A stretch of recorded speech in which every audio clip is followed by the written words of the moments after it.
Welcome to Time Travelling Team, the weekly podcast where we review every story of Doctor Who right from the very beginning. I'm Tricia. And I'm Paddy.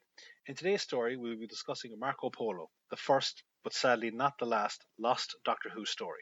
Now, before I jump into the recap, I would like to point out that the version we are reviewing is not the version that comes on the Edge of Destruction DVD, but Tricia will explain more of that in the trivia section. So, let's get to the story summary. Episode 1, The Roof of the World. Our four travellers are investigating a giant footprint that they've discovered in the snow, with Ian hypothesizing that it could be a normal footprint made to appear larger because of the melted snow at the edges. Ian and Barbara wonder what part of the Earth they could be in, but are again wary of the Doctor's ability to get them back home. The Doctor comes out of the TARDIS, angrily stating that the power seems to have gone out of the ship, leaving them without heat or water. Ian and Barbara go in search of fuel for a fire, while the Doctor and Susan remain to try and fix the ship. Barbara sees a fur-clad figure watching them from a distance. Ian is skeptical of her claims until he sees more of the footprints from earlier. They go back to the TARDIS and the Doctor tells them that he has located a component that needs to be repaired, but it will take a few days to manufacture it. He suggests that they go to a lower altitude when Susan spots the figure again in the distance. They go after it, as the Doctor says it is their best chance of finding shelter. They continue to give chase until they encounter a group of Mongols. Their leader, Tagana, says that they are evil spirits and should be killed. Ian protests that they are humans, but it is to no avail. They are saved by a European man travelling with the Mongols, who invokes the name of Kublai Khan to back up his authority. This displeases Tagana, but he lets the travellers go. The man notices that the Doctor appears to be suffering from altitude sickness, and he takes them back to his tent. They enter the tent and find a young girl named Ping Cho tending to food. Barbara, as a history teacher, deduces that their rescuer is the legendary Marco Polo. He says he is en route to meet Kublai Khan and will take them with him. Susan rooms with Ping Cho, who tells her that she is on her way to meet a much older husband as part of an arranged marriage. Later that night, Marco and Tagana are discussing the strangers, with Tagana saying that they should have killed them as they are evil spirits. He uses the TARDIS as proof of their otherworldliness. Marco is unsure how to proceed and goes to investigate it for himself. He asks several questions about it to Susan, Ian and Barbara, and when he tries to go inside, they tell him that only the Doctor has the key and only he can fly it. Back in the tent, the Doctor and Ping Cho are discussing the company she is in, and she tells him that Tagana is actually a peace envoy from the clan of one of Kublai Khan's rivals. Marco comes back and says he will arrange for the TARDIS to be brought down from the mountains so they can bring it on their journey to the city of Lop. However, he says the Doctor and the others are forbidden from entering it, as the Mongols are still suspicious of them. The Doctor agrees to this in order to keep the peace, and so they make their way to Lop. They arrive in the city, and Marco arranges for food and provisions for the next stage of their journey across the Gobi Desert. The Doctor attempts to start repairs on the TARDIS, but the Mongols block his way. Marco says that he intends to give it to Kublai Khan as a gift in exchange for his freedom to return to his home in Venice. He says that he will take the others with him to Venice so they can build another TARDIS. As Marco and the others argue over his course of action, Tagana is observing them suspiciously and seems intrigued when Margot says that owning the TARDIS could make Kublai Khan the most powerful man in the world. Later that night, Tagana receives vials of poison from another Mongol. He intends to poison the water supply for the party and take the TARDIS in order for his master, Nogai, to gain supremacy over Kublai Khan. Episode 2, The Singing Sands. The party make their way across the Gobi Desert, and the Doctor has not been pulling his punches when it comes to letting Marco know his feelings on their current situation. He refuses to eat as a form of protest, much to Susan's distress. Barbara tries to reassure her that this is just a phase the Doctor is going through, and he'll be back to his normal self soon. Susan goes to bed, and Ian plays Marco in a game of chess as Barbara and Tagana watch. Later that night, Susan wakes Ping Cho to look at a meteor shower, and they see Tagana sneak out of the camp. They think this behaviour is odd, and they decide to follow him. Elsewhere in the camp, the horses start whickering, and Marco and Ian wake up to investigate. Marco tells Ian that a sandstorm is approaching. Susan and Ping Cho lose track of Tagana and then get caught in the sandstorm. Back in the camp, the others notice Tagana missing. Barbara goes to check on the girls as the sandstorm is quite frightening, but she discovers that they too are missing. She tries to rush out into the storm to find them, but Ian and Marco stop her for her own safety, and Barbara blames Marco for all of this. The two girls are sheltering from the sandstorm, and they think they hear Ian calling for them. They call back, and suddenly Tagana appears. He brings them back to the tent where they are reprimanded. He explains his own absence as having gone out for a walk to enjoy the peaceful night prior to the sandstorm. The following night, Susan and Ping Cho discuss Tagana's suspect behaviour and ask why he would lie about going for a walk. Marco is in the main tent writing in his journal while Tagana watches him as he sharpens his sword. Tagana tests his reflexes by drawing his sword on Marco, but Marco is quick to defend himself. Tagana says that he will go attend to the horses, and Marco asks him to send in the guard.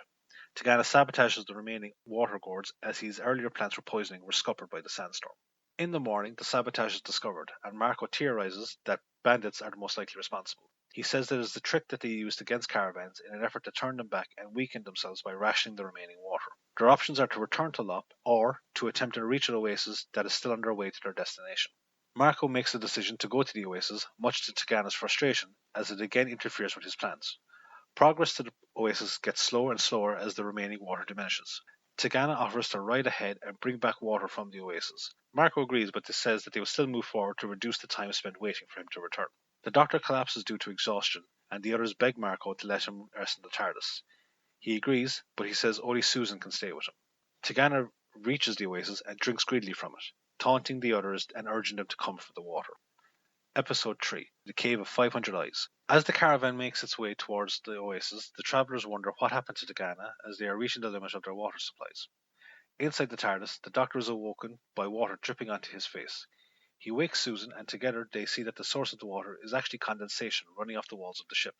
They gather as much as they can and rush outside to tell the others. Marco accuses the Doctor of withholding water, but Ian intervenes to explain what condensation is. They reach the oasis, and Tagana emerges from hiding, saying that he was avoiding bandits in the area. Barbara seems skeptical of his story and urges Marco to spend some time at the oasis to allow the Doctor to recuperate. He agrees to stay for one night, and Barbara tells the others of her suspicions of Tagana. Marco and the Doctor get into another argument over the key to the TARDIS, with Marco demanding it be given to him. The caravan arrives in the temple city of Tunhuang, and the Doctor says he will work on repairing the TARDIS, revealing to his companions that he actually gave Marco a dummy key. Everyone gathers in one of the temple courtyards as Ping Cho's performs the tale of Ala Adin and his Hashashin warriors. Tagana leaves as the performance ends, and Barbara follows after him. He makes his way to the Cave of 500 Eyes, so called because of the murals depicting 250 Hashashin warriors. He meets someone named Malik, who takes him into a secret chamber to meet another named Akomat. Inside, he is told that Nagai is marching his army towards the capital to overthrow Kublai Khan. He enlists their services to attack the caravan and steal the TARDIS for Nogai. Malik alerts them to Barbara's presence at the entrance to the cave. Barbara is exploring the cave when she is suddenly grabbed by someone and is then held prisoner as the Mongol guards decide her fate over a game of dice. Back in the city, Marco is furious and organizes the search party to be led by himself, Tagana, and Ian. The Doctor sneaks out, intending to find Barbara himself. Susan and Ping Cho follow after him, telling him that Barbara may have gone into the cave, as they noticed her early interest when Marco mentioned it in passing. They get directions from one of the locals, who begs them not to go during the night for their own safety. He also tells Tagana, who rushes angrily after them. They arrive at the cave and search for any sign of Barbara. They find her scarf and begin to shout out her name. In the secret room, one of Barbara's captors holds a knife to her throat. The others continue to shout her name, and suddenly Susan screams in terror, saying that she saw the eyes of one of the murals move. Episode 4 The Wall of Lies. The same man who told the Doctor and Tagana about the cave informs Marco and Ian of what has occurred. Marco is annoyed that the others have warned it off, but Ian says that they need to go after the others first and anger can come later. They make their way to the cave. The Doctor is trying to reassure Susan that what she saw was probably a trick of the light. Tagana enters the cave and the Doctor shows him Barbara's scarf. Ian and Marco enter soon after, and the Doctor shows them the scarf also. Tagana tries to force them out of the cave by saying it is haunted by the evil spirits of the Hashashin, but they still look for Barbara. Tagana leaves the cave and Ian goes to inspect the mural that Susan talked about. He points out that the eyes are not actually part of the mural and that there must be a secret room behind it. He activates the switch to open the secret chamber, and they enter in time to see a Mongol guard preparing to kill Barbara. Marco kills him first, and Ian goes to comfort the visibly distraught Barbara. Back at the caravan, Marco and Tagana discuss the travellers. Tagana tries to convince him that they are up to no good. He says Susan is attempting to ensnare Ping Cho, and that the Doctor must have a second key to the TARDIS, as it is the only thing that explains his going into the ship in the dead of night. The others entered the room, and Marco asks Barbara why she went to the cave after he had forbid it. She tells him that she followed Tagana there, but he denies it, saying that the first time he ever went to the cave was to help her look for her. Tagana leaves, but not before telling Marco the thing of what they have discussed. Marco orders Ping Cho to sleep in separate quarters from now on, and Tagana smiles as he spies on them. The caravan continues its journey, skirting the Great Wall as it does so. The Doctor announces that his repair should only take another night, and then they can leave. He does voice his concerns about Ping Cho, as she has seen him use the second key to the TARDIS and could reveal it to Marco. His worries are proved true as Tagana overhears Susan and Ping Cho discussing their impending separation due to the travellers leaving soon. They arrive at their next stop in the city of Shinju, and Ping Cho has a realization that Tagana lied about never having been to the cave before. However, her evidence is too flimsy for Marco and he chastises her. Meanwhile, Tagana is meeting with his contact, Akomat, from the cave, and instructs him to attack the caravan in 2 nights' time and slaughter everyone. The Doctor goes into the TARDIS to continue his repairs, just as Tagana enters the courtyard. Barbara observes this and goes to tell Ian, who tells him to get the Doctor as he has a plan that will hopefully catch out Tagana. He goes off in search of Marco and they discuss the current situation between them and Tagana. Tagana appears and informs the furious Marco that the Doctor is still inside the TARDIS. Ian says that they should go and double check to see if Tagana is stirring up trouble. The Doctor emerges from the ship and Tagana takes the key from him. The Doctor informs Marco of the booby trap door and that he will never give him the secret to enter it. Guards emerge carrying Barbara and Susan, and Marco orders them all to be taken away after the Doctor taunts him. During the night, the prisoners formulate a plan to escape and steal back the keys to the TARDIS. Ian cuts a hole in the tent that they are being held captive in and slowly sneaks up under guard. As he grabs him, he discovers that the man is already dead. Episode 5. The Rider from Shang-Tu. Ian alerts the others of the impending attack, and the Doctor urges for haste to leave. They spot Tagana, not realizing he's preparing to signal the bandits to attack, and Ian goes to find Marco. He wakes him up and informs him of their impending attack. Marco goes outside and signals to a startled Tagana, who abandons his preparations as Marco orders him to rouse the camp and then arms Ian and the Doctor. The Doctor offers to use the TARDIS to escape. Knowing that the bandits will not attack without a signal, Tagana uses this to cast further suspicion on the travellers. The Doctor says that the available weapons are not enough to defend the caravan, and Ian suggests using bamboo shoots in the fire to create a series of flashbangs. As they prepare for the attack, Ian confesses their plans for escape to Marco, who once again says he cannot let them part with the TARDIS. Tagana once again implores Marco to believe him, but suddenly the bandits enter the clearing and a fight commences. Akomat approaches Tagana, who kills him in order to protect his secret intentions. The bamboo shoots start to explode and the bandits flee in terror. Despite their resistance, Marco refuses to allow the travellers access to the TARDIS. However, he does allow them their freedom back, and Ping Cho can return to being Susan's companion again. Tagana storms off in frustration, and the Doctor voices his theory that Tagana was in on the attack. Barbara says she remembers Akomat from the cave, and that Tagana must have killed him to avoid being outed. They realise that Tagana must be after the TARDIS for his own reasons. A rider from Kubla Khan arrives at the camp, and Ping Cho goes to inform Marco. She enters his tent as he is hiding the TARDIS keys in his journal, and he swears her to secrecy. The messenger, who is an Imperial captain named Ling Tao, bears a message from Marco, stating that the Khan requires his presence urgently. He says that they will have to travel via horseback, and the caravan will follow on after them. They make haste to the capital, arriving at the way station city of Chiangting. There, arrangements are made for the TARDIS to be brought to the capital via the next trade caravan. Tagana meets another of his associates, Kuju, and hires him to steal the TARDIS from the trade caravan. Later that evening, Ping Cho goes to summon Marco for dinner, and while he goes to clean up, she steals one of the TARDIS keys. She brings it to Susan, and both of them are sad at their impending departure from each other's lives. That night, the travellers escape to the TARDIS after Ian knocks out the guard patrolling it. Susan goes back to say goodbye to Ping Cho. The others notice her missing and realise what she has done. As Susan is about to enter the TARDIS, she is suddenly grabbed by Tagana. Episode 6. The Mighty Kubla Khan. Ian goes out and begs Tagana to let them go, but he refuses. Marco and Ping Cho arrive, and Marco orders Tagana to release Susan. He asks the travellers how they managed to get into the TARDIS, and Ian lies to cover for Ping Cho, saying he searched Marco's room. He tells everyone to go back to the rooms and prepare for tomorrow's journey. At the next way station, Ian once again tries to get Marco to let them leave. He confesses the truth about the TARDIS to Marco and says that they needed to return to the future. Marco says that although he has seen many amazing things since he's arrived in the East, he cannot believe that the TARDIS is a time machine. He calls him out on his past deceits and catches him out in his lie about taking the key. Ping Cho overhears this and, fearing her for her own safety, flees during the night. Marco says that they need to find Ping Cho as he has sworn to bring her to the capital. Susan says that she is most likely trying to make her way back to her homeland, over 1,000 miles away in the country of Samarkand. Tagana offers to retrieve her, thereby giving him an excuse to join Kuju in his step to the TARDIS. Marco says that Tagana needs to fulfill his duties as a peace envoy between Nogai and Kubla Khan, and so Ian offers to go after Ping Cho. Marco is initially skeptical about Ian's motives, but allows him to go when he realizes he just wants to save Ping Cho.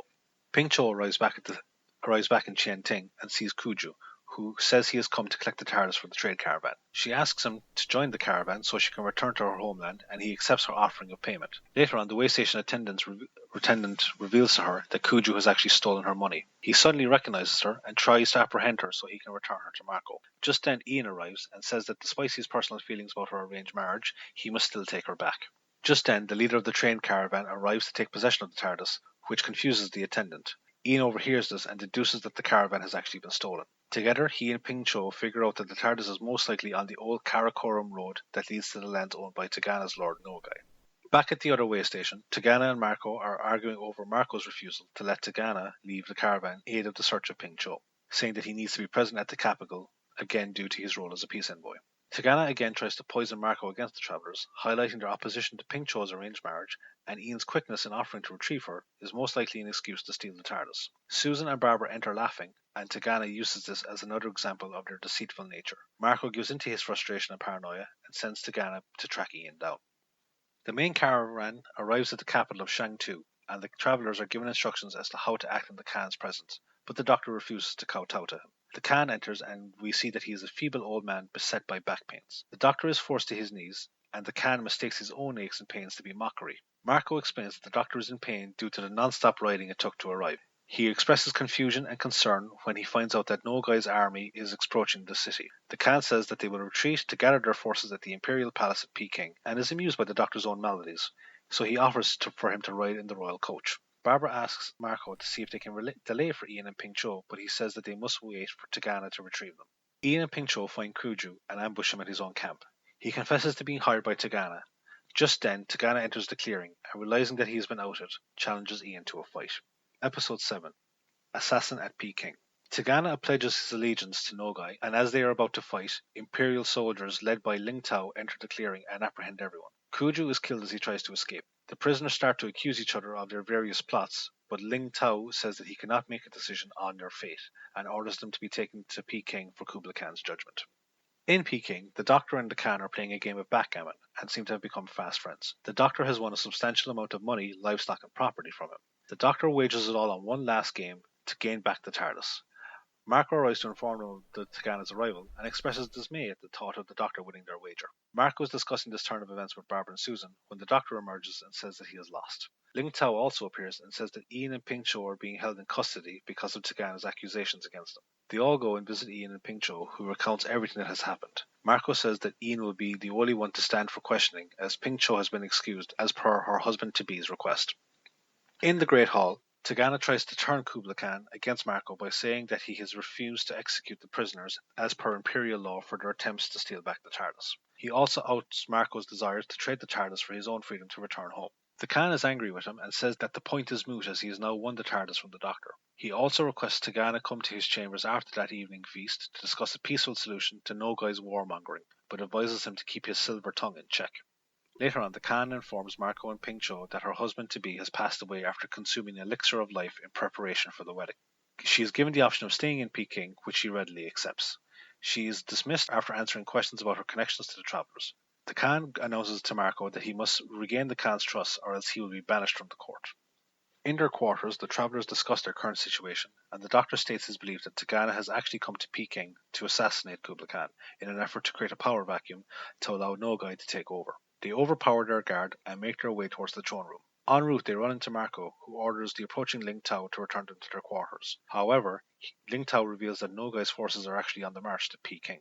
The travellers tell them of their suspicions about Tagana's purpose, and they rush to the throne room. In the throne room, Tagana has put his plan into action and attacks the Khan. He kills the royal vizier and is about to finish off the Khan when Marco appears and challenges Tagana. They fight, and Marco disarms Tagana. He is brought before the Khan, who orders his execution, but he takes his own life by impaling himself on a nearby sword. Using the confusion, Marco gives the Doctor the TARDIS key and urges him and his companions to leave quickly. They utter their goodbyes to each other in Ping Cho and take off in the TARDIS. Marco apologizes to Kublai Khan, but the Khan informs him that the Doctor would most likely have won it back in another game of backgammon. He also grants Marco leave to return to Venice. Marco wonders aloud where and when the travellers are as we see them travel through space. End of episode 7, and end the story. I just need to say one thing. Yeah. And it's not directly related to anything you've been saying. Yeah. But it's just been going through my head while you've been talking. Yep. Khan! Oh, God.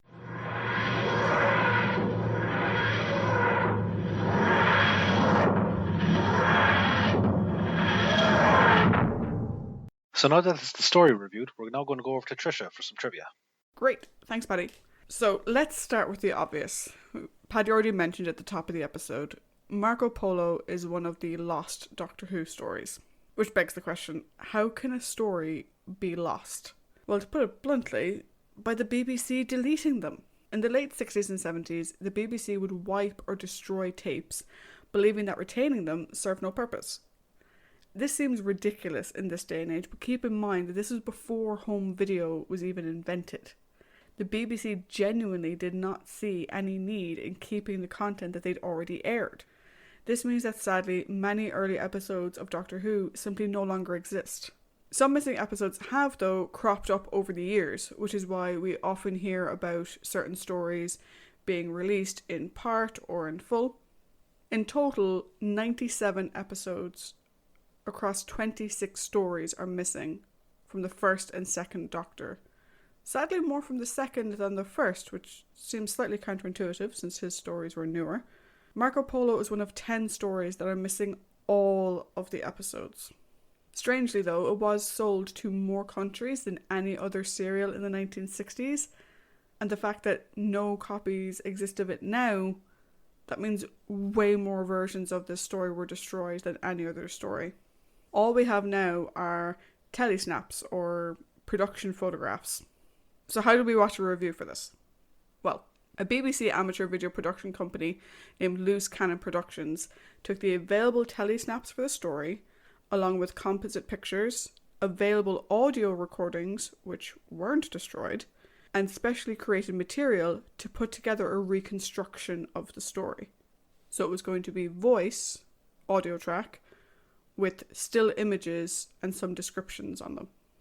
They even created a new introductory sequence with Mark Eden reprising his role as the title character of Marco Polo. This is just amazing, the amount of effort that they went through to do this.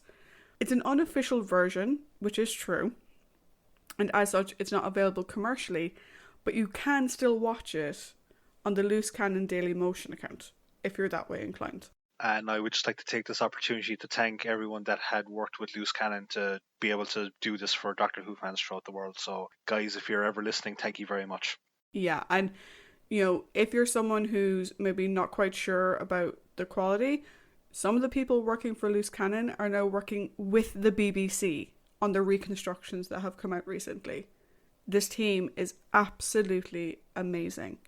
Paddy mentioned at the beginning that there is a DVD version of this. The DVD release of The Edge of Destruction does include a BBC version, 30-minute reconstruction of the episode, of the story rather, that was made using telesnaps. We decided against using that version because it's only 30 minutes for a story that should be close to 3 hours. So we decided to go with the Loose Cannon version. So, into the details of Marco Polo itself. Marco Polo was written by, I'm going to butcher his name, I'm so sorry, by John Lucarotti? Lucarotti. I think Lucarotti is probably a fair way to pronounce it, but again, apologies if we get it wrong. Yeah, it's probably meant to be like some Italian accenting and I'm really bad. Anyway, John drew heavily from Polo's memoirs, published in the 14th century as the description of the world. The route followed by Marco in the serial was inspired by his first journey to Peking.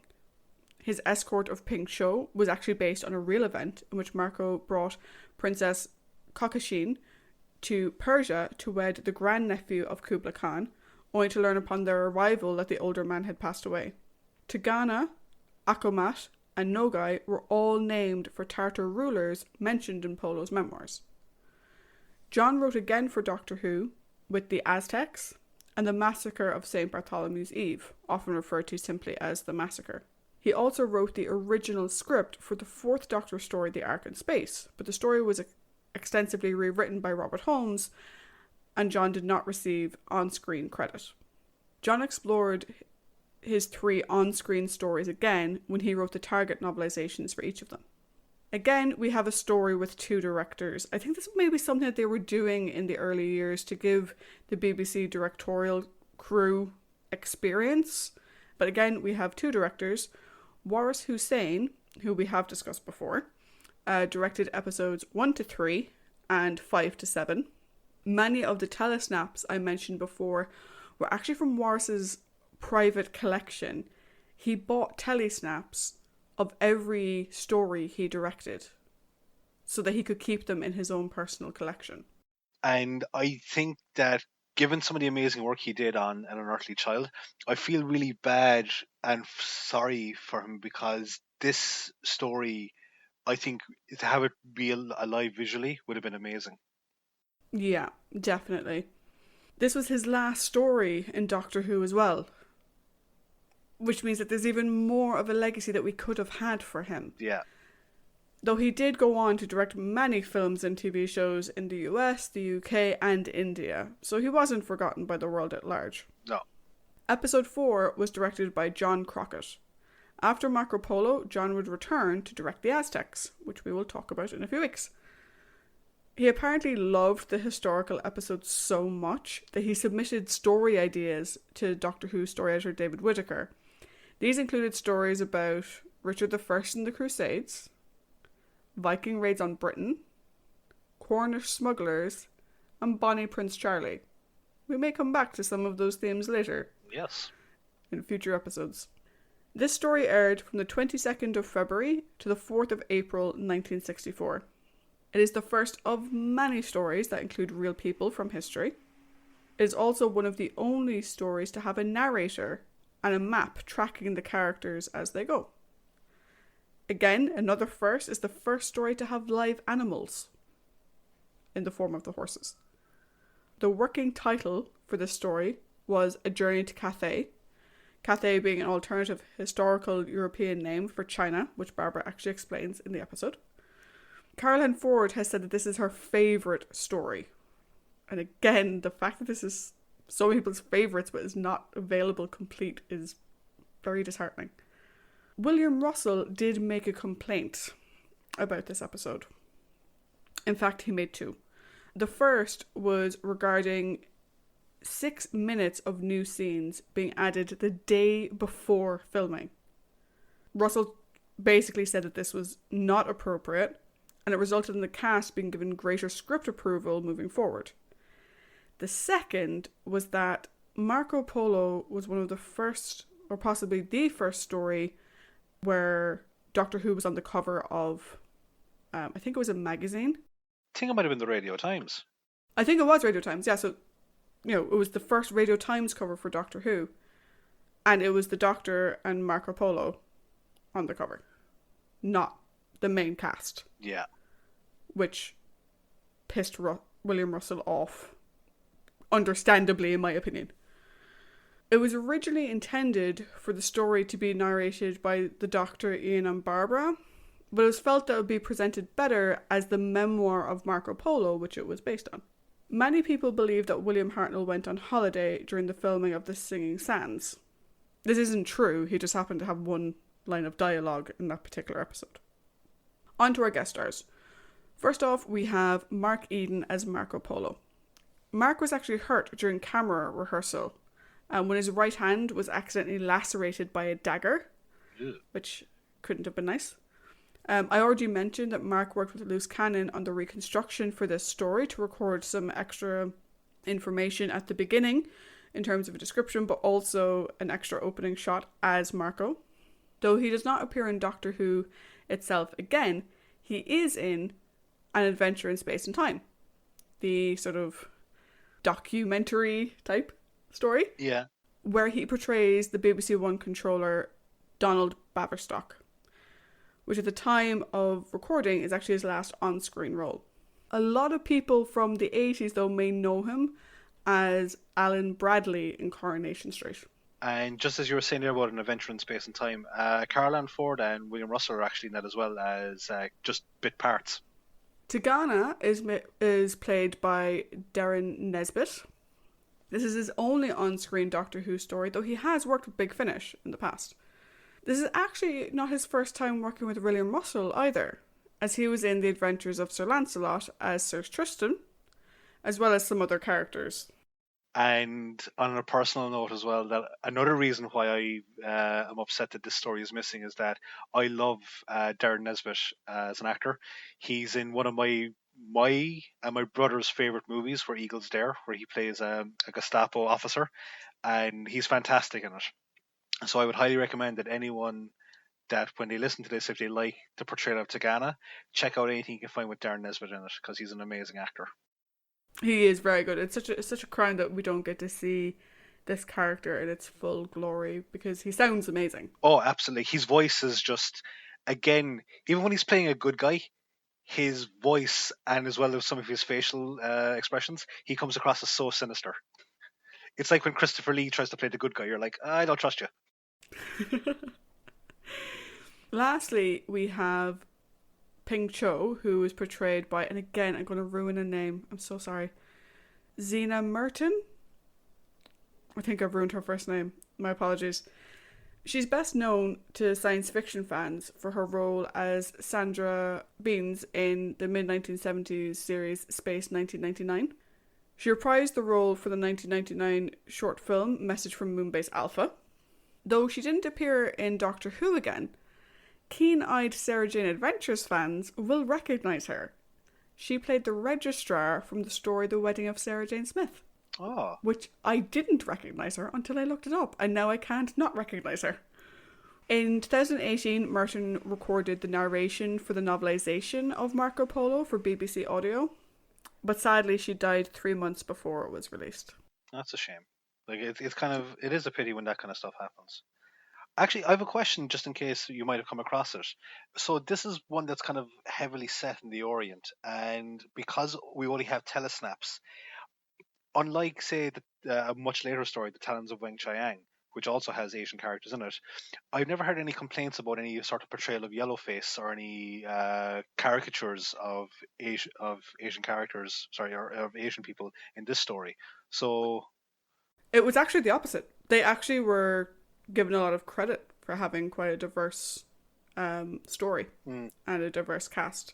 How diverse that actually got, with the telesnaps, it's hard to be sure. yeah, But there was definitely nothing negative said about the casting of the episode that I came across.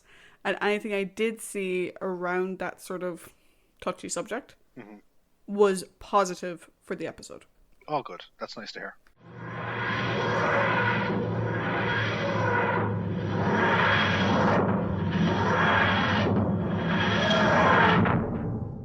So each week on Time Travelling Team, we discuss the companions, the Doctor, and the villains. So let's start our discussion with the Doctor. Paddy, what are your thoughts on the Doctor in this story? Oddly enough, for me, and it might just be down to, I think it was episode 3, where he only had the one line of dialogue, at times he felt like a kind of a background character. I'd say that's mostly down to the fact that he was, working on the manufacturing the parts component. But I felt like the others were the real kind of focal points of this. He does have some really good moments in it, though, like when he says that the weapons aren't enough to defend the camp. So we can't get very far with this bread knife when he's handed a sword. Thought was kind of funny.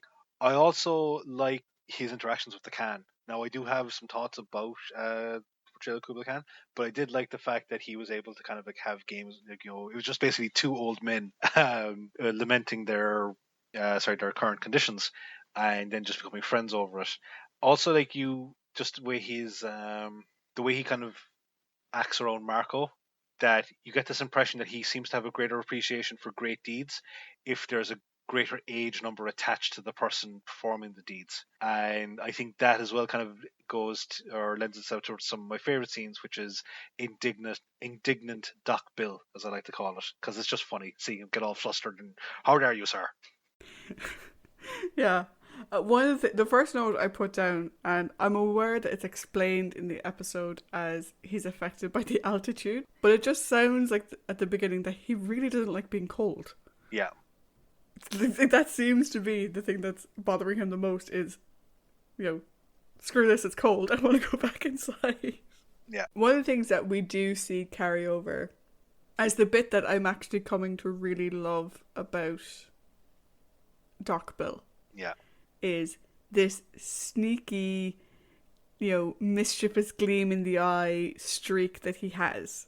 Yeah. We've seen it in pretty much every other story, but in this one it really comes into play when he gives Marco a fake key. Yeah.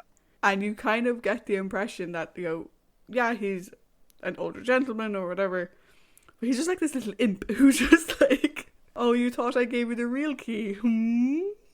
Well then, what's this? He's like a very tall Yoda.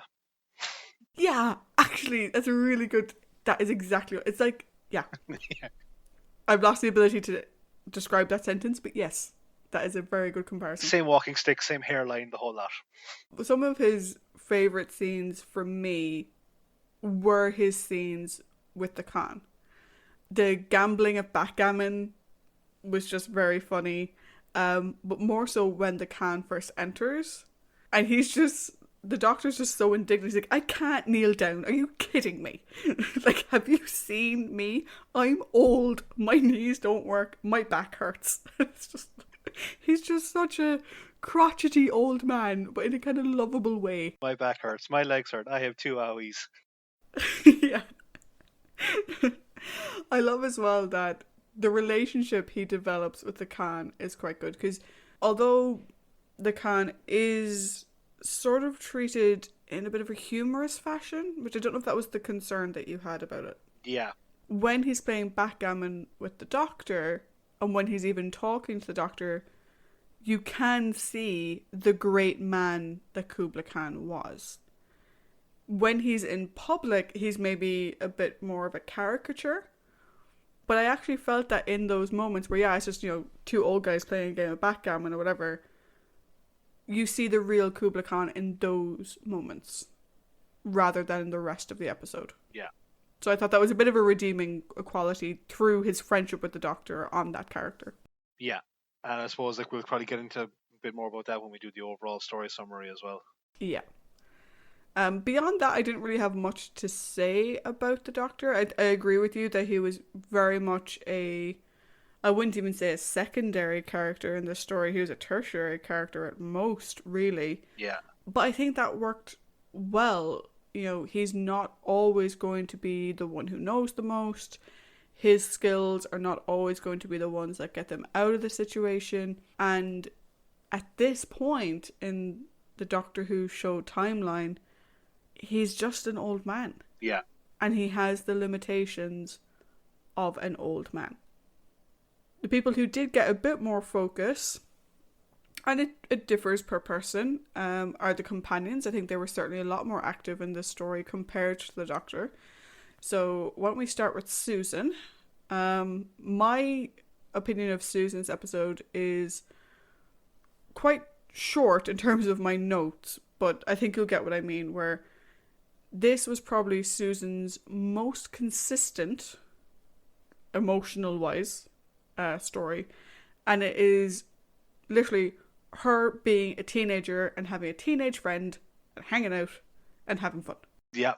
I've said that it's little Susan on holiday because that's what it comes across like, that it is a holiday adventure for her because despite the fact that they have the normal dangers and trials and tribulations that most Doctor Who stories have, because she's got Ping Cho there with her, it just feels like that it is a holiday that she has someone that she can relate to on a more level footing, Yeah, and it's nice to see her. And again, we've discussed in previous episodes, Susan is meant to be relatable by the children in the audience. So, girls hang out in their bedroom discussing boys and all this kind of stuff. She's just being a normal teenager. Yeah.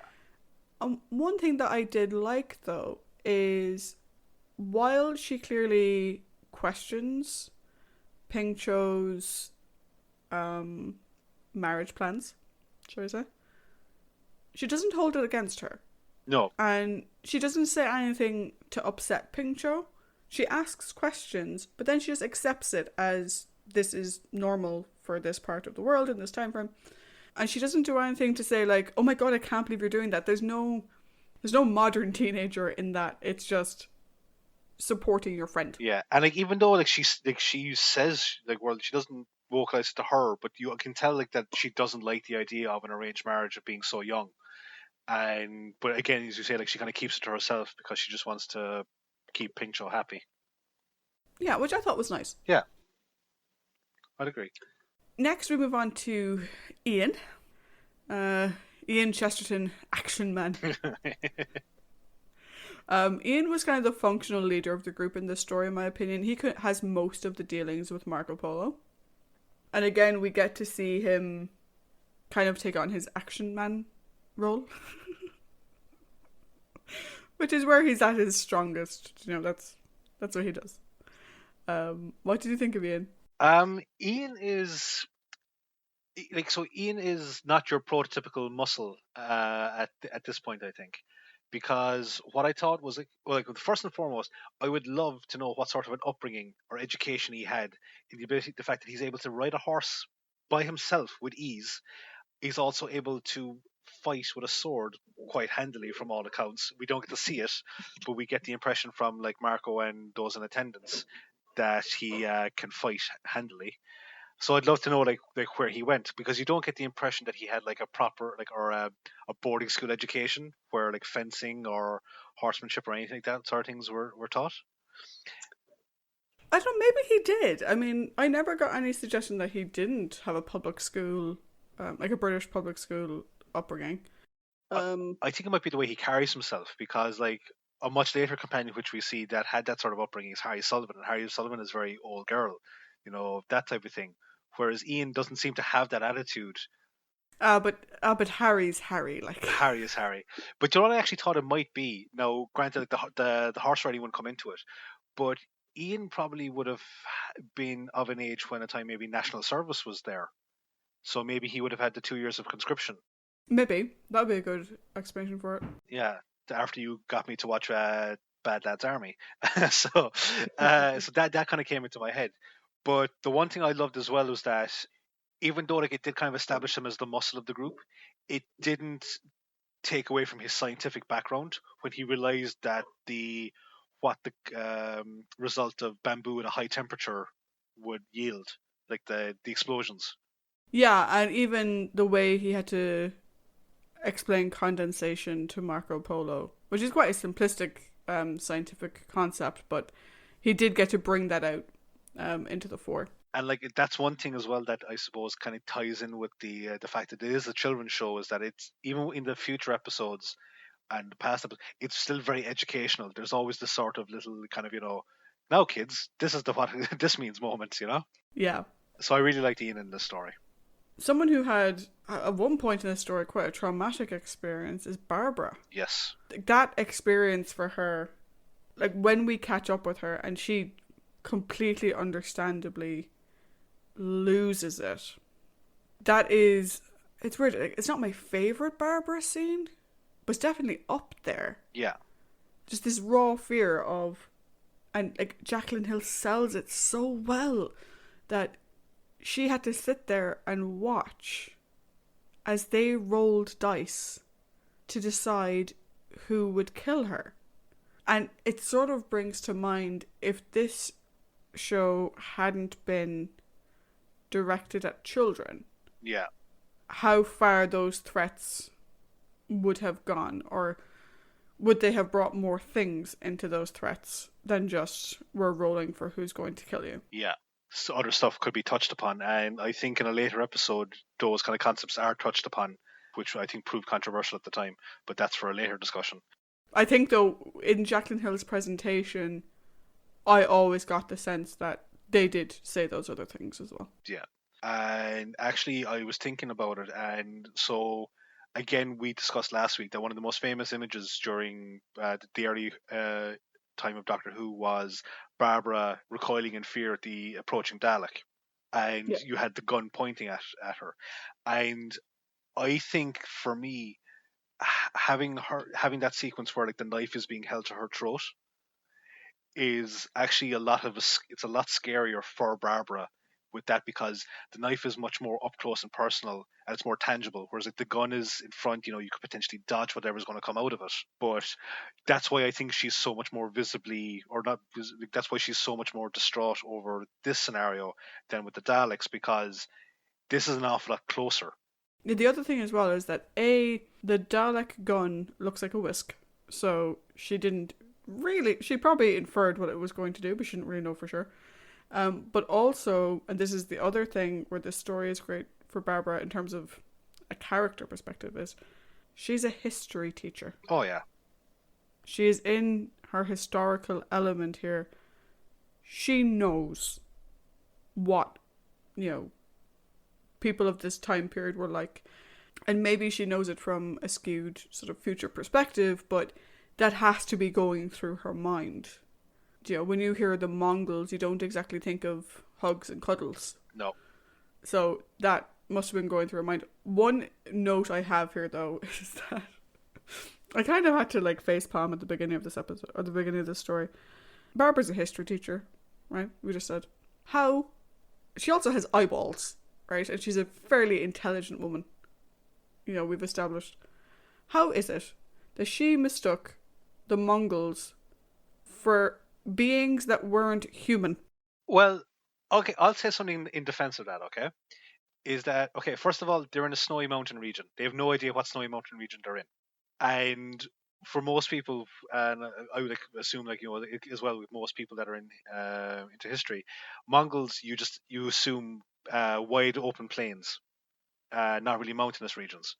So, and you don't, you obviously they're wearing furs and stuff like that, but they wouldn't be wearing enough furs to kind of make them look like huge walking yetis. So I can kind of forgive her reaction that, you know, they're not human a small bit. I can get her not recognizing that they were Mongols, that, you know, but not human? I don't know, it just seemed, it portrayed her as a little bit stupid, and I don't like that. Because on the other side of that coin, Barbara's ability to read people and her intelligence is in full force in her reading and her assessment of Tagana. She really picks up quite quickly that there is something not right here. And maybe it's the historical aspect, you know. Wait, this enemy warlord is coming to talk peace. Maybe we should be a bit skeptical of him? Bullshit. Yeah, so that was probably the reason why it struck me most interesting, that opening bit, because we do see her intelligence really come to the fore again later on. And that's more sort of her emotional intelligence and her ability to read out of people. The other aspect of companions when we do these reviews is we look at kind of, I suppose, what we call like the episodical or the story companions. So the characters in the story who join up with our group of heroes. So one of them, and we've discussed her a little bit already, is Pink Cho. Yeah. The first thing I've done for Pink Cho is nice girl, a bit naive, but has a good heart. Yeah. I think she is, because you can tell that she's very duty bound. Like, you get the implication that this arranged marriage is actually for the benefit of her homeland more so than her or her family as such. Yeah, definitely.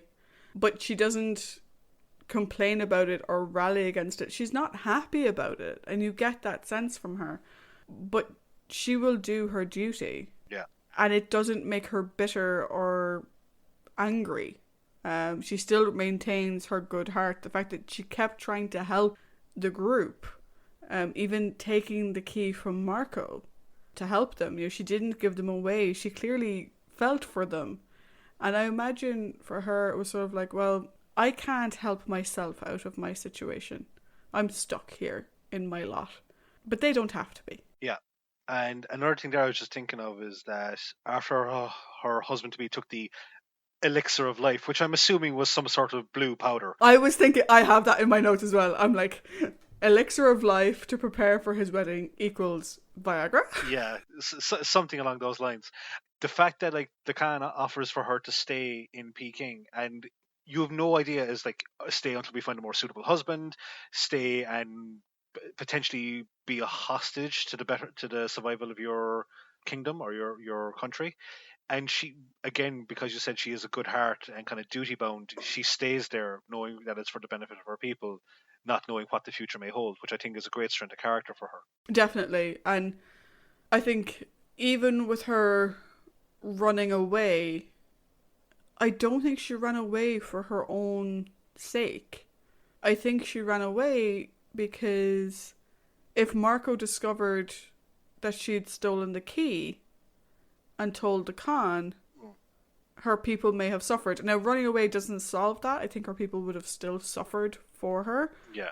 But as a 16-year-old girl, she's like, they can't find out that I helped Susan and her friends. I'll just run away. Yeah. Instead. Like, she may be a princess, but she is still a small girl as well, if you think about it. Or a young girl. Sorry, I won't say a small girl, but she's still a young girl. And you have a fight or flight response, and the flight just kicked in. Yeah. Cool. So, Marco? Yeah, so this is interesting, and we kind of discussed this a little bit yesterday. I don't have Marco down as a companion. I have Marco down as a villain. So, this is interesting because I put him into the kind of companion side of things.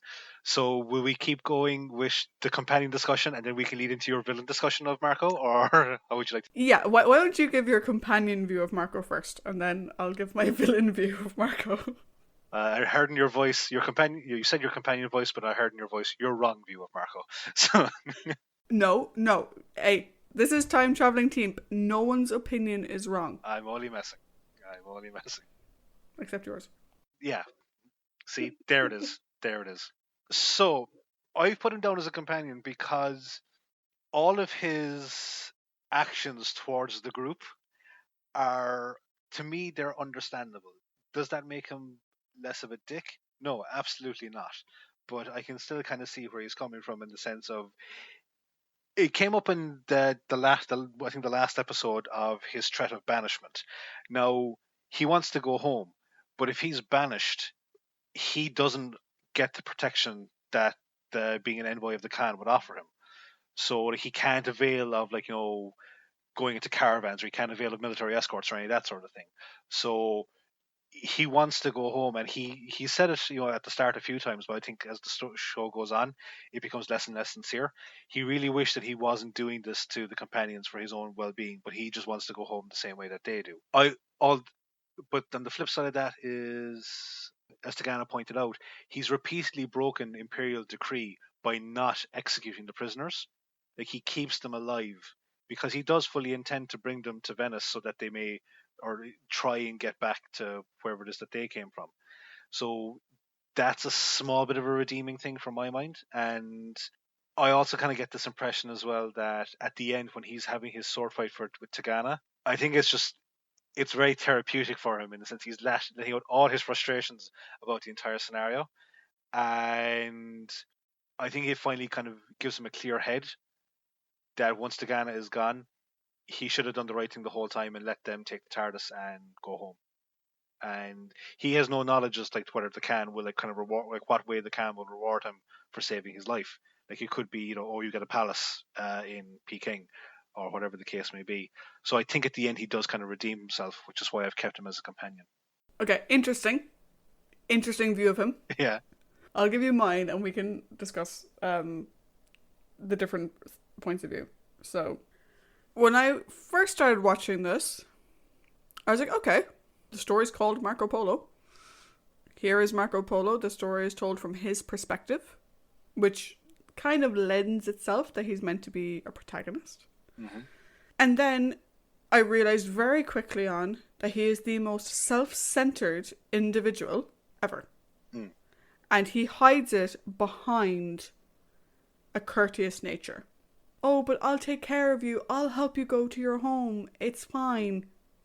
But I need to take your shit, with a T, Yeah. and give it to somebody else. And you're my prisoner, and you can't leave, and you can't have access to your ship, because I want to give it to someone else for my benefit. He is so self-centered and arrogant and up his own arse that I could, my first note on him, and if you go into our notes you'll see this, is I don't like him. Am I meant to like him? Because I don't see how anyone is meant to like this person. I'm not sure if it's the whole thing if you're meant to like him, but I think you're meant to kind of understand him. I'm not going to say sympathize with him, or maybe you can sympathize with him. It's kind of like I'll put this right. A very recent kind of thing we discussed, was Thanos in the Avengers movies, and Yep. it was like, okay, I understand his motivations. They're wrong, but I still understand his motivations. Yes, but Thanos is the villain. Yes, I know, but exactly, which kind of makes this a small bit weirder because it's like, I understand your motivations.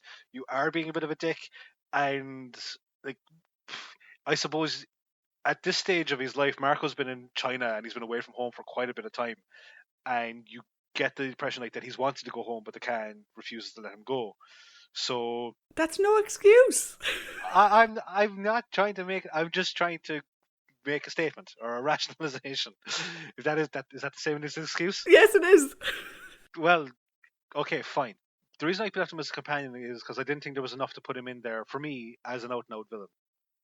Is he a flawed companion? Absolutely. So the way I looked at it, right, is we look at the unaired pilot. I class the Doctor as the villain. He was doing things for a kind of understandable reason, protecting Susan, protecting the ship. Yeah. But he was a horrible person, incredibly, again, selfish and self-centered. We put Za as a villain in the aired story An Unearthly Child. Even though towards the end of the story, he was nice to them, he appreciated what they did for him, they gave him fire, they helped make him better, he still kept them captive and we still saw him as a villain. Yeah. Marco is no different than Za, except at the beginning of the episode, he's a little bit nicer. But had Za met the group at the beginning of his story, he may have been quite nice to them as well. But he still would have put them in a cave of skulls and he still would have treated them badly because he wanted stuff for himself. And Marco just wants what's good from Marco. And the worst thing about it is, I would maybe give him a pass if he listened to people, but he doesn't. They explain time and time again, we can't just take a ship and sail home. And yeah, maybe they didn't explain the time travel bit till later, but he doesn't listen to them. It's like, he has this vision of things and therefore it must be true. And I think he's used to getting his way for way too long. He takes his role as leader of the caravan very seriously, but too seriously to the point where he comes across as a bit of an ass. He's incredibly rude, constantly yelling at people who, I didn't give you permission to this and I didn't give you permission to that. Yeah, again, I get that he's the leader of the caravan and he's responsible for their safety, but he doesn't do it in a nice way. Also, he's an idiot. He keeps being fooled by Tagana. I mean, I mentioned it earlier when talking about Barbara, but Tagana is going to the con to talk peace. That does not make him peaceful, Marco. It really doesn't. And what bothers me about Marco is that he flips on a dial against the group.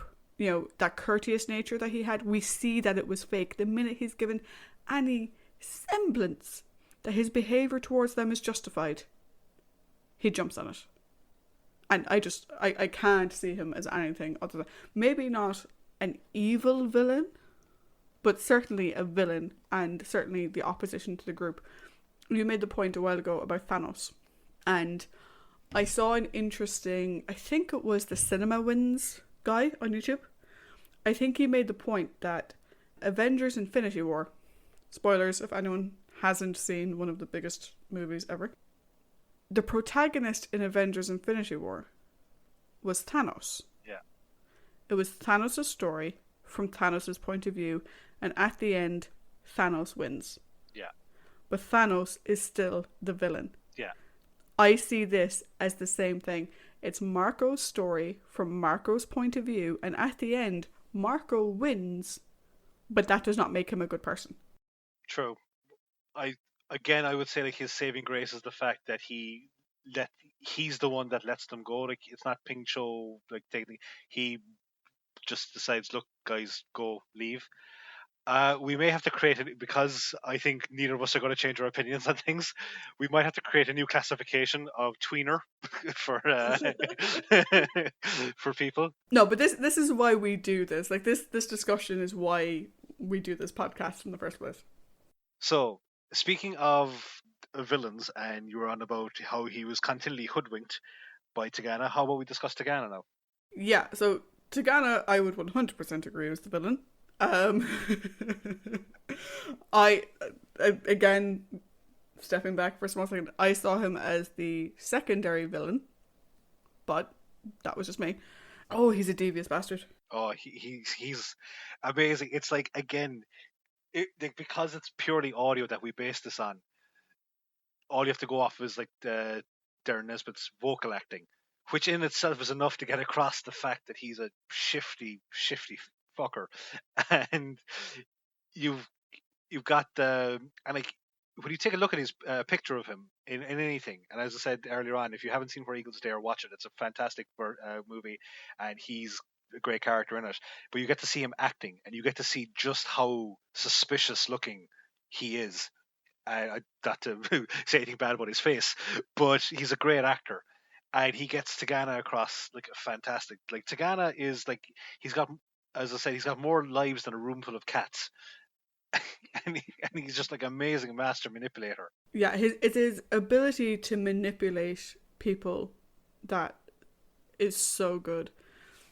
He's always watching, he's always paying attention, and he's taking note of the small things that he can then use to preempt any sort of criticism of him later. Do you know? So he watches how the TARDIS crew behaves and then goes to Marco before Marco next sees them. Yeah. And says, hey, so I noticed that they're laughing all the time. They don't take this seriously. So that the next time they say something against him, he can say, well, look, I told you, they're not taking this seriously. Yeah. Or,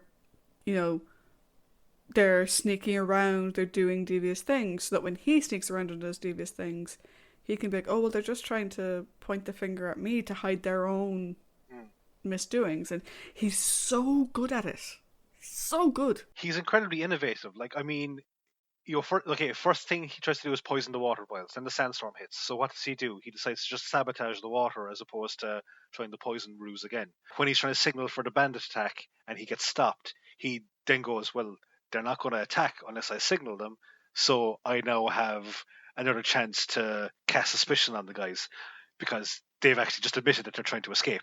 And like, this is the one thing as well I thought was kind of amazing, is that he's so, I won't say charming because that's just not the right word, but he's so disarming that in the final sequence, he's in the Khan's chamber by himself with only the Grand Vizier there, no bodyguards, no nothing.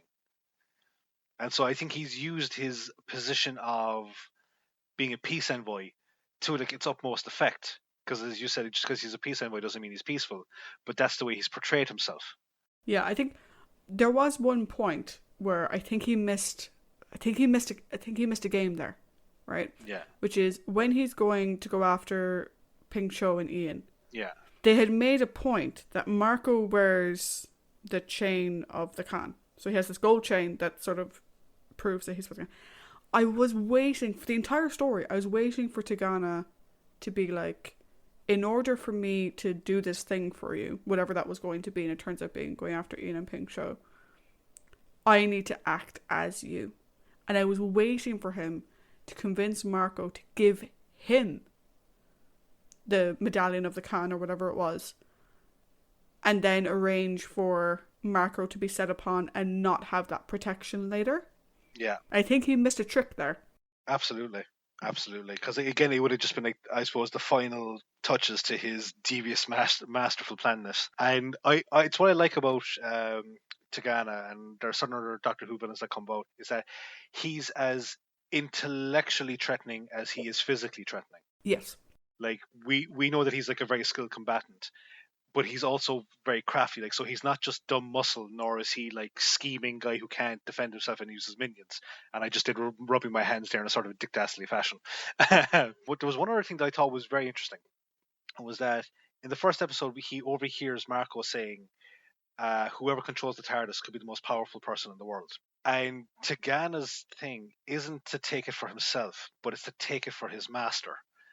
And I thought that was very interesting for a Mongol not to attempt to become a Khan himself by, getting access to this amazing thing and then just giving it to his lord.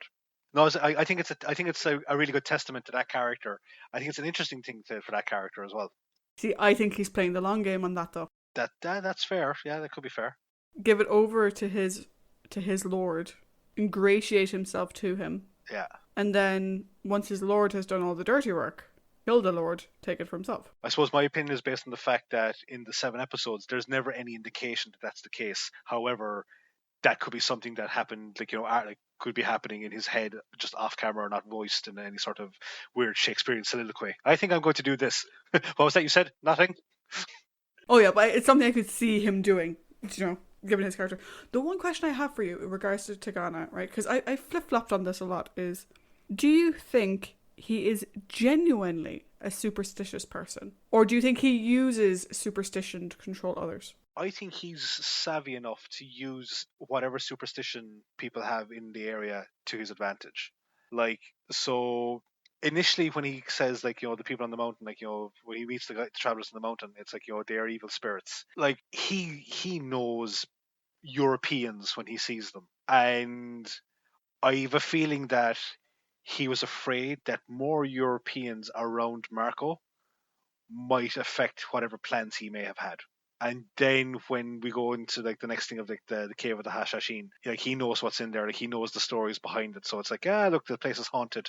Boo, boogie, boogie, boogie. So I don't think he's a superstitious person at all.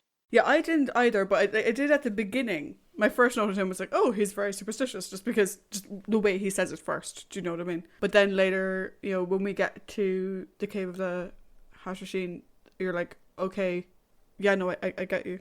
Yeah. Yeah, I just wanted to double check if you read that the same way I did. No, I thought like is like unlike characters that we'll see in other historical things coming down the line. I think that his superstition is completely, or his like belief in the other side or any sort of supernatural occurrences. I think it's complete bogus. I think he's just using it to manipulate people to his own advantage.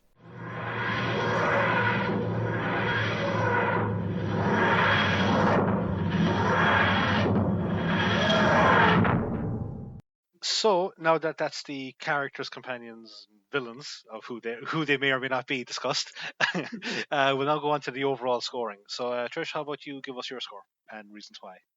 Cool. So before I get into my actual score, I should probably give a little bit of background on my history with this particular story, because you've been particularly looking forward to discussing this story with me. Yes, I have.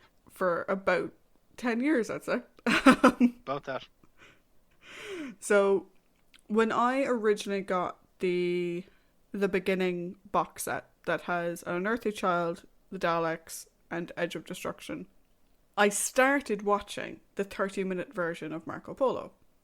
And I very quickly got bored and turned it off. Yeah. So this is my first time in any form really watching this story properly.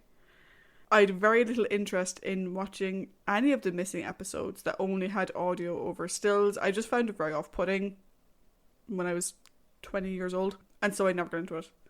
That said, I am so glad I watched this story and that I gave it a chance, and the version that we watched as well, I think is very important because this story was amazing. Yeah. My scoring out of 5, I gave it 4.5 out of 5. Not a perfect score, and sadly, and this is nothing against the Loose Cannon guys, the work they did was phenomenal, but particularly the sandstorm sequence, you couldn't make out anything. It was very, very hard to make out who was speaking.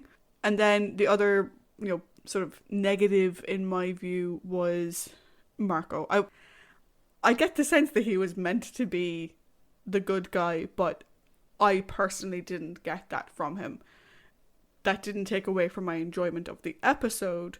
I just think what they wanted to deliver, I didn't get, I think. So for me, it was a 4.5 out of 5. It's an amazical? That's not a word. It was an amazing historical episode.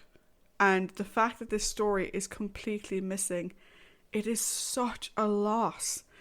The sets and the costumes for this, you can see it in the stills. This would have been on par with the most amazing epic film.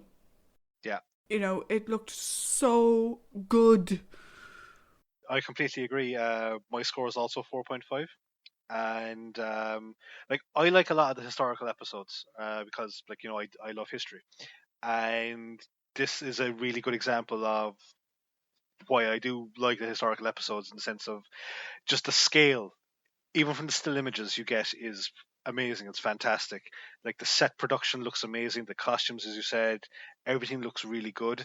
and I'm so sad for like Waris Hussein that his directions, especially for the combat sequences, they're missing, because we saw how good he directed the fight in An Unearthly Child, and there's multiple fight sequences in this. It would have been great to get him to visualize that.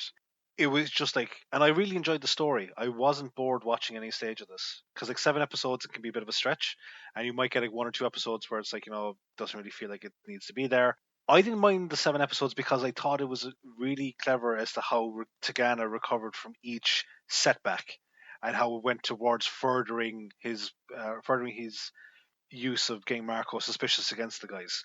So that was really good. Yeah, I sort of saw that as a review, as a reverse kind of. This is gonna sound so weird. You mentioned Dick Dastardly at one point Yeah, earlier on, and it just reminds you of Catch the Pigeon. yeah, The whole idea was there's an elaborate plan, and how does it go catastrophically wrong? yep, And they can't catch the pigeon. And that's what I saw these 7 episodes as. So the first episode was our introduction, and getting to know everybody, which I thought was a nice, solid introduction. I think it worked really well. And then the middle 5 were, this is going to be Tagana's plan. yeah. It went horribly wrong. Tune in next week. He's going to have another dastardly plan. But like, it could be so cheesy, but it worked so well. It was so good. And I suppose keeping with the catch that pigeon analogy, he did have 1 or 2 Mutleys, and unfortunately they weren't as charming as Mutley for me.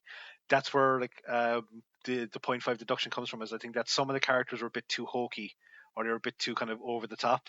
Like Kuju was like, this guy is just so overtly sinister. Like, he should be wearing a T-shirt saying "Bad Guy Incorporated" or something, because like he just like, it's like the high pitched voice. It's the yes, a whole side of things. Plus the eye patch and the monkey.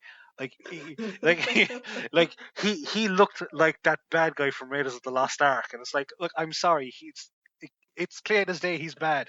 Ping Cho, leave him alone. The other thing, as I mentioned earlier on, was Kubla Khan for me had been built up, and in my own mind and everything, like he is like a really important historical figure, and like he should have just come across as, like, obviously he's an old man at this stage, but he could have still come across as quite powerful. But I think they portrayed him a bit too comedically, and the way he was portrayed in his one-on-one time with the Doctor, where you said was a really good, strong character moment, I would have preferred to have seen that portrayal consistent through his on-screen time, and that's where it kind of just loses it a bit for me. That and the fact that Ian's backstory as to how he got his skill set is not touched upon at all, and, and like, That really sticks in your craw, doesn't it? it really does, because like I mentioned last week, like there's a couple, or like not last week, 2 weeks ago, like there's a couple of tropes that I don't particularly care for. Like, one is that a society that everyone's role is the exact same, so why do they wear the exact same clothes? Like, just no, stop that. And this thing is people being thrown into scenarios where they're just, or sorry, I snap my fingers, where they're like amazing at whatever it is that they do. It's like, you get thrown into like medieval times. It's like, I'm a perfectly capable knight that can fight off 17 people. Like, it's I would prefer like an explanation as to how you can do that. That's just for me. Yeah. I do wonder, that might be a good sort of thing to maybe, if you could get your hands on the Target novel, or the audio version of the Target novel, Yeah, if maybe they explain it that way. I don't have the Target novel of this particular story because it got lost in the post. because like, how old would we say Ian and Barbara are at this stage? Just out of curiosity. I have them in their 30s. Because like, I'm just thinking that I. Like, okay, like you say, okay, it's 1963 when the show started, because it started in real time, I think. Yeah. So if we put Ian at say 30, you've got, okay, that would mean he's born in 1933, which means he's way too young to have served in World War II. Potentially, he could have served in the Korean conflict. But I'm just trying to think of whatever scenario he could have been in to get the skill set that he did. Because I mentioned, like, sinister people, you can't trust, like Christopher Lee. Like, Christopher Lee was potentially some sort of assassin during World War II, given like the background stories that we've heard from Lord of the Rings. So like, Yeah. I'd love to know what Ian did that he's able to fight with swords and ride horses, and it's not a bother to him at all. So the riding horses thing may be easily explained. Maybe he just grew up in the country Possibly, yeah. and he had a horse. Yeah. The sword fighting thing, if he didn't have the public school education, is maybe a bit harder to explain. But again, if you imagine, him being in school in the 50s, maybe it was just an extracurricular he took. Possibly, yeah. But yeah, I think I I understand why you. I understand why you have those. Cause shut up. I understand why you have those questions. But I'm glad to see that they didn't result in you taking anything more than a half a point off this story. Yeah, like I think the questions are just more so they would have probably taken a 2.5 off it. The main thing is like just the really weird portrayal of some of the characters in it. Yeah, and that's a fair call out. I think those particular characters stand out because all of the other characters are done so well. Yeah. And you kind of get the sense that maybe from a directorial perspective or a writing perspective, that those characters were maybe a bit rushed. Mm. The whole idea of building up the Khan to be this great, powerful man, and then you see, this older kind of caricature. It is a bit of a trope in some ways, I think for the only thing that they left out was like when he went to sit down, he might have farted or something. I think that was the only kind of thing that they left out of the portrayal of him. Because again, like we've seen before, like where like, older characters that like are kind of past their prime, but still have like quite like a strong reputation. They do come across that way, and even like they could have transitioned that into the one-on-one time, like I said.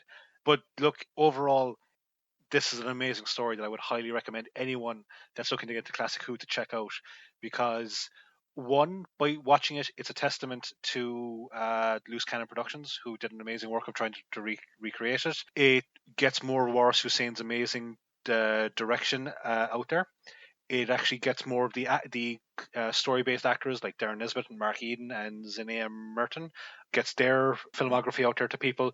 And I think as well, the more people that watch it, the more voicing and talk there is about it, the more that BBC might actually do an official DVD recreation of it with animation. Yeah, that would be awesome. And, I really must reiterate again, and you touched on it, just from us as fans, a huge, huge thank you to Loose Cannon Productions. Yes. What they've done for the Doctor Who community, the amount of work. I mean, they colorized all of the images. Yeah. You got to see Doctor Who in color, like a 1960s story in color, and a story that lends itself so well to color. Yeah. Just a massive thank you to that entire team, and I strongly recommend that everyone listening to this head on over to Dailymotion and have a look for Loose Cannon Productions Marco Polo. It is well worth a watch. That's it for this week, guys. Join us next week where we'll be discussing the Keys of Marinus, where the Doctor and co go on a series of mini adventures in one big adventure. If you'd like to hear more about upcoming episodes or join in on the conversation, you can check us out at TimeTeamp, that's TimeTeamp, on Facebook, Twitter and Instagram, or you can email us at timetravelingteamp@teamproductions.com. Talk to you next time. Bye.